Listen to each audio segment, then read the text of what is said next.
This red table for me, just all the stuff that's going on in the press. Mm-hmm. I felt like it was important to come to the table to really clear the air. Somebody made a statement for me that wasn't a statement I made, that went cray-cray. And one of the reasons why I wanted to come to the table is the media, the headlines.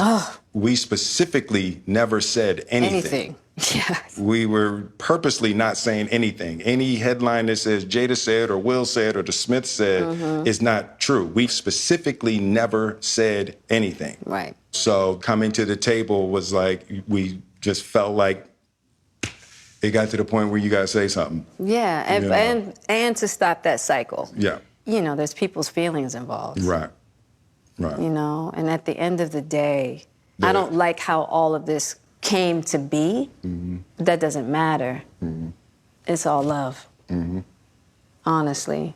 And I would usually not, you know, that would be something I wouldn't comment on at all. Yeah. You know, and I feel like it's a situation that I consider private. You just feel like it ain't really nobody's business. Yeah. But now Black Twitter has claimed it as their business. But, you know, I feel like it's healing that needs to happen. And I know there's a lot of stuff going on in the world right now. Yeah. Even though this is minuscule, I do feel like it's these kinds of things that create the world that we're in. And the idea of not communicating, not talking about it, not clearing the air, and just being as transparent. Just being transparent. And I'm here with you. Yeah, I thank you for that, because you've been on a hell of a journey with me. So that's what we're going to start with, is that this is a very personal journey that became very public. Yes, absolutely. For whatever reason. So what happened, Jada? Okay, so let's start with, I guess about 4.5 years ago. Yeah. I think it was about 4 years ago. Started a friendship with August. And we actually became really, really good friends. And it all started with him just needing some help. You know, me wanting to help his health, his mental state. Because for me, that was the thing when Aug first came around, he was really sick. He was really, really sick, yeah. And the outpouring for him from our family was initially about his health. Yeah. And I mean, we found all those different resources, you know, to help pull him through. And from there, you know, you and I were going through a very difficult time. Yeah. And we decided... I was done with your ass. Yeah, you kicked me to the curb. I was done with you. Yeah. Marriages have that, though. Marriages have that. Yeah, we basically, we broke up. We decided that we were going to separate for a period of time, and you go figure out how to make yourself happy, and I'll figure out how to make myself happy. Well, at that particular point in time, it was indefinite. Yeah, I really felt like we could be over. You know? We were over. And then what did you do, Jada? Well, you know, I think from there, you know, as time went on, I got into a different kind of entanglement with August. And one thing I want to get clear about and clean up, one of the things that was kind of swirling in the press about you giving permission, which is, you know, the only person that can give permission in that particular circumstance is myself. Yes, exactly. Yeah. But what August was probably trying to communicate, because I could actually see how he would perceive it as permission, because we were separated amicably. And I think he also wanted to make it clear that he's not a homewrecker, which he's not. I think, so, I mean, because this is your red table and you like brought yourself to the red table. I think you need to say clearly what happened. As far as what? You and I decided we were going to take our space, and what happened. Yeah, and then I got into an entanglement with August. That's what I said. An entanglement? Yes. Yes. A relationship? Yes, it was a relationship, absolutely. I was in a lot of pain, and I was very broken.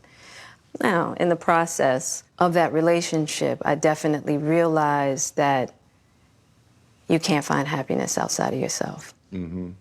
And luckily enough, you and I were also going through a process of healing in a much different manner. I would definitely say we did everything that we could to get away from each other, only to realize that that wasn't possible. So we come to the red table. So I'm in the Jada position right now. So, Okay. you know, you during that time launched into an interaction with August. What do you feel like you were looking for? I just wanted to feel good. It had been so long since I felt good. Right. And it was really a joy to just help heal somebody. Yeah. I think that has a lot to do with my codependency, which is another thing that I had to learn to break in this cycle. Just that idea of needing to fix and being drawn to people that need help, whether it's your health or whether it's your addictions. There's something about that childhood trauma that feels as though it can be fixed through fixing people versus fixing me. Yeah. And I think that that whole process with Og really showed me that and taught me that. And I'm really grateful for that lesson. I feel like that husband, like I'm with you at the press conference. I'm that husband. Now I got to be with you at the press conference while you like tell the world about your transgressions. Well, Like I love my baby. I'm gonna stand by my baby no matter what. well, you know, I definitely understand why it would look that way or feel that way, but I actually don't look at it as a transgression at all. Through that particular journey, I learned so much about myself and was able to really confront a lot of emotional immaturity, emotional insecurity, and I was really able to do some really deep healing. You know, and as I came through and started to realize certain things about you and I, he decided to break all communication with me, Right. which was totally understandable. Right. And I let that be and hadn't talked to him since. Right. So it is a little weird that all this stuff is coming out now, since this was Yeah, because for me this several- was years ago, right? You know, so the fact that it's coming up now, and I think it could feel weird for people that we're laughing and talking about it, but It happened it's, so long ago. You know, and our experiences of working through it, fighting through it, talking through it, and therapizing Right. through it. I think that the why now is weird. Yeah. When I say it's been a huge healing on my life and just what I had to confront and discover, Yeah. you know, about myself, Yeah. the ugly truths and the beauty. So it was something that I felt like wasn't really ready to be discussed because there hadn't been that healing, because he hasn't wanted to, you know, Og and I haven't talked in so long. You know what I mean? So I don't know. This all seemed very strange, you know. But I'm grateful for the journey that you and I have had together. Because I feel like there are a lot of couples that go through those periods. Yeah. And a lot of couples that have to separate and think it's over. And, you know, the one thing I'll say about you and I is that there's never been secrets. Right. We came together young, and we were both broken in our own ways, and to be able to make mistakes without the fear of losing your family is so critical. Yeah. It's the idea of any relationship and trying to get to deeper understanding of love is going to be forged in fire. Yeah. There's no way around it. Yeah. And I think that one of the things that I'm deeply grateful in this whole process between you and I is that we have really gotten to that new place Yes. of unconditional love. Because I wasn't sure I was ever going to speak to you again. I know. Yeah, like the fact that I'm speaking to you again is a miracle. I would agree. I would agree. No, but it ain't for the weak at heart. There's just certain things that you have to go through, and it's like...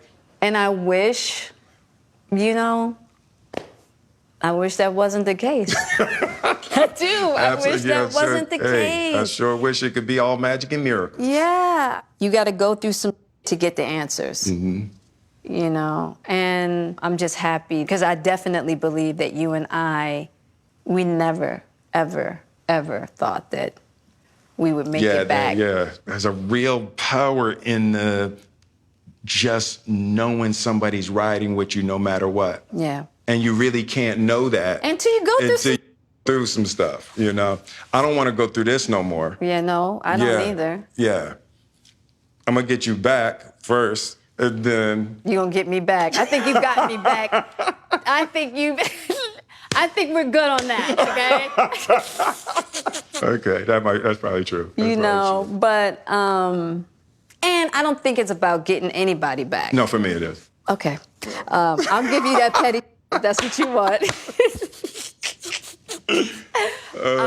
But, I will definitely say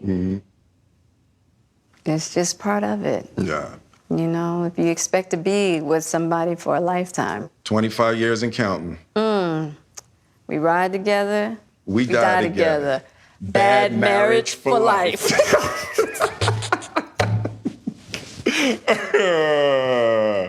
That's terrible. It's the truth. It's the truth. But yeah, it's just part of the journey. I told you the first year we were married. What'd you tell me? That I can love you through anything. And I didn't believe you. Yeah. If somebody looked through a crystal ball and said, this, and this is going to happen, I'd be like, no way. Yeah. You thought I was that I didn't have the girth that it was going to take to ride with you through. Yeah. I didn't know if you would be willing to find the deep capacity to love me. Yeah. How am I doing? You're doing great. All right. Yeah. You're awesome.